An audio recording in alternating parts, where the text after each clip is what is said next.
Les salariés, la jeunesse, les citoyens sont plus déterminés que jamais. On l'a senti aujourd'hui dans les cortèges. Et les jeunes dans la galère, et les vieux dans la misère de cette société-là, on en veut pas.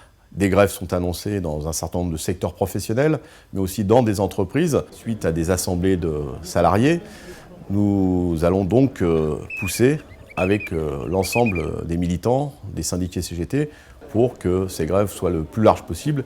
Et évidemment, si les salariés le décident, en tout cas nous y sommes favorables, à ce qu'elles puissent être reconduites durant toute la semaine prochaine. Le gouvernement, nous l'interprétons ainsi, en utilisant le 49.3, montre un signe de faiblesse. Il a l'opinion publique contre lui, il a une majorité de syndicats contre lui, la jeunesse contre lui. S'il n'y avait pas une mobilisation, eh bien, y compris la possibilité d'avoir une motion de censure de gauche n'aurait pas existé.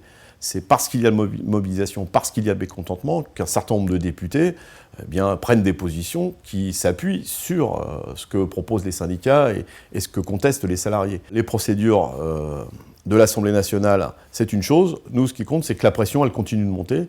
Et c'est ce à quoi nous agissons et ce sur quoi nous agirons dès la semaine prochaine. La loi, je le répète, elle n'est pas adoptée. Et donc, il faut que la pression monte.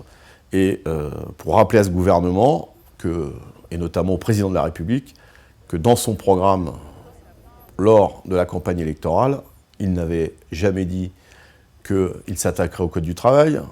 Nous rappelons qu'il l'avait dit, mon ennemi c'est la finance, et donc il y a besoin de mesures de progrès social, comme par exemple s'attaquer au monde de la finance, parce qu'on voit que dans ce pays, il y a beaucoup d'argent, et en aucun cas, c'est la casse du Code du travail qui permettra de régler les problèmes sociaux de ce pays, et notamment la création d'emplois.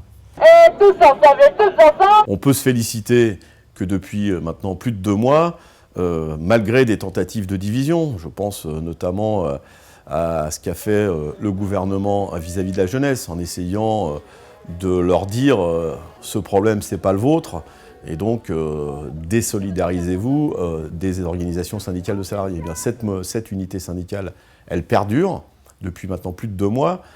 Des actions sont de nouveau programmées dans l'unité dès la semaine prochaine. Donc il y a besoin que cette unité elle se renforce aussi dans les entreprises et qu'on montre notre détermination. Donc on le voit bien, plus les syndicats sont rassemblés sur un même objectif, discuter avec les salariés, eh bien, plus la mobilisation a des chances de se poursuivre et plus la victoire est d'une perspective crédible.